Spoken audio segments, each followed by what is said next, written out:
Friends, ఇది సీతాఫల రబ్డీ. మనకి సీతాఫలం దొరికేటప్పుడు దీన్ని చేసుకుని మనం స్టోర్ చేసి పెట్టుకుంటే ఫ్రిడ్జ్లో పెట్టుకోవచ్చు. డీప్ ఫ్రీజర్లో పెట్టారంటే మీరు ఎప్పుడు కావాలంటే అప్పుడు ఐస్ క్రీమ్ లాగా దీన్ని చక్కగా సర్వ్ చేసుకోవచ్చు.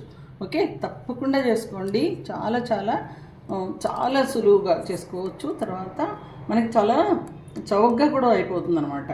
Okay, hello hi dears, welcome back to my channel.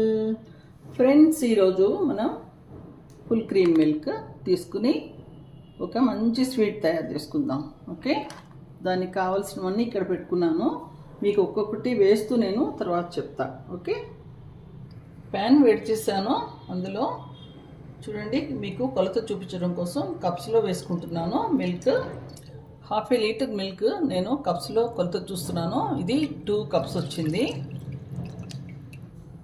చూడండి, ఈ పాలని పొంగొచ్చేంత వరకు మీడియం ఫ్లేమ్ మీద పెట్టుకుందాము. చూడండి, ఇలా పొంగొస్తూ ఉన్నాయి కదా. ఇప్పుడు మనం మీడియం ఫ్లేమ్ కన్నా కొంచెం తక్కువ పెట్టుకుందాం. ఇప్పుడు ఇంక పాలని ఇలాగా కలుపుతూ ఉండాలన్నమాట. ఓకే, ఈ అంచులు ఇట్లాగా స్క్రేప్ చేస్తూ లోపలికి వచ్చేటట్టు కలుపుకుంటూ ఉండాలి. అంచు కట్టకుండా మట్టుకు చూసుకోవాలన్నమాట పాలని అన్ని పక్కల. ఓకే, పాలు మంచిగా చిక్కబడేంత వరకు ఇలాగే కలుపుకుందాం. పాలని ఇలాగా కంటిన్యూస్గా కలుపుతూనే ఉండండి. చూడండి, ఇలాగా సన్నటి మీగడ ఇలా వస్తుంది కదా, చూస్తున్నారా? ఇలా వస్తుంది చూడండి. ఈ మీగడని మళ్ళీ ఇందులోనే పడేస్తూ ఉండాలన్నమాట. మీరు చక్కగా ఇట్లాగా నాన్ స్టిక్ పెట్టుకున్నారనుకోండి, చక్కగా ఇదంతా కూడా అంచులు మాడకుండా వస్తుందన్నమాట. ఓకే, పాలు చిక్కబడుతున్న స్టేజ్, ఇంకా ఎక్కువగా చిక్కబడకూడదు. ఇప్పుడు సగం వరకు తగ్గినాయి. ఇప్పుడు ఇందులో వేసుకోవాల్సిన వస్తువులు మీకు చూపిస్తా. ఒక 10 బాదం పప్పులు తీసుకున్నాను, 6 జీడిపప్పులు తీసుకున్నా. ఈ 2 పొడి చేసి ఇప్పుడు తీసుకొచ్చి చూపిస్తా.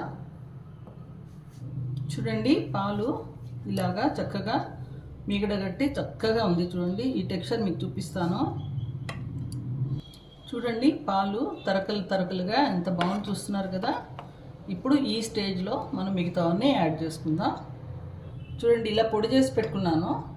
జీడిపప్పు బాదం పొడిని వేసుకుంటున్నా. ఇది టేస్ట్ కోసం, తర్వాత మంచిగా దీనికి టెక్స్చర్ కూడా ఇస్తుందన్నమాట. చక్కగా కలిపేసేయండి. స్వీట్ కోసం నేను ఒక 1/2 కప్పు కన్నా తక్కువ అనమాట, అంటే ఒక 3 టేబుల్ స్పూన్స్ షుగర్ వేసుకుంటున్నాను. చాలు, ఇది ఎవరైనా తినొచ్చు. షుగర్ తక్కువ ఉంటుంది మనకి. ఈ పాలల్లో ఉన్న స్వీట్నెస్, ఫ్లేవరు, డ్రై ఫ్రూట్స్లో ఉన్న ఈ స్వీట్నెస్ కూడా చాలు. ఇప్పుడు నేను చేస్తున్నది రబ్డీ అనమాట. దీని పేరు రబ్డీ. కానీ నేను ఈ మధ్య సీతాఫల రబ్డీ తిన్నాను అనమాట. అప్పటి నుంచి నాకు సీతాఫలతో చేయాలని ఉంది. చూడండి, ఇప్పుడు సీజన్ కదా. ఈ సీతాఫల్ని నేను ఒక సీతాఫల్ని ఇలాగా ఒలిచి గింజలు తీసి పెట్టుకున్నాను. ఇది ఒక 1/2 కప్పు ఇందులో వేసుకుంటున్నా. ఒక్కసారి ట్రై చేసి చూడండి, ఎందుకంటే ఇది చాలా చాలా బాగుంటుంది.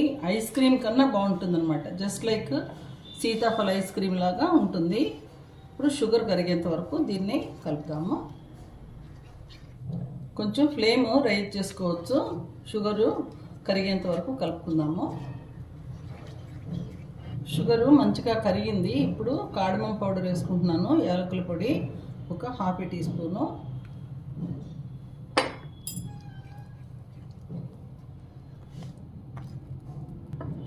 ఇలాగా వాటర్ మెలన్ సీడ్స్ కూడా వేసుకుందాము. అక్కడక్కడ తగులుతూ మీగడతో పాటు, తర్వాత ఈ సీతాఫలతో పాటు చాలా బాగుంటాయి అన్నమాట. ఓకే, ఇది ఇంత సింపుల్గా చేసుకోవచ్చు.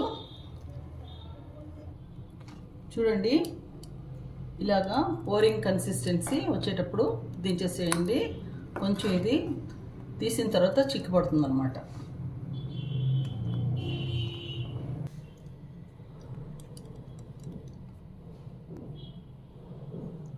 చూడండి, రబ్డీని మీకు సర్వ్ చేసి చూపిస్తా.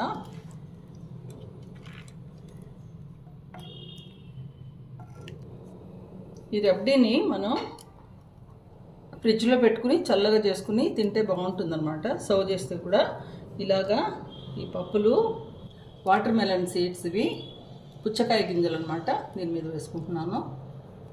మీ దగ్గర ఏముంటే వాటిని మీరు వేసుకోండి, బాగుంటుంది. సీతాఫల రబ్డీ ఎంత బాగుందో చూడండి, చాలా చక్కగా ఉంది. ఇంత సింపుల్గా చేసుకున్న ఈ సీతాఫల రబ్డీని చాలా తక్కువగా సర్వ్ చేస్తారు. దీన్ని జాగ్రత్త చేసి పెట్టుకున్నాను అనమాట. చూడండి, ఇందులో ఇంత సర్వ్ చేసి ఇచ్చారు నాకు. ఇది 50 రూపీస్కే నేను కొనుక్కున్నా. ఓకే, ఇప్పుడు చూడండి, 1/2 లీటర్ పాలతో మనకి ఎంత ఎక్కువ వచ్చింది.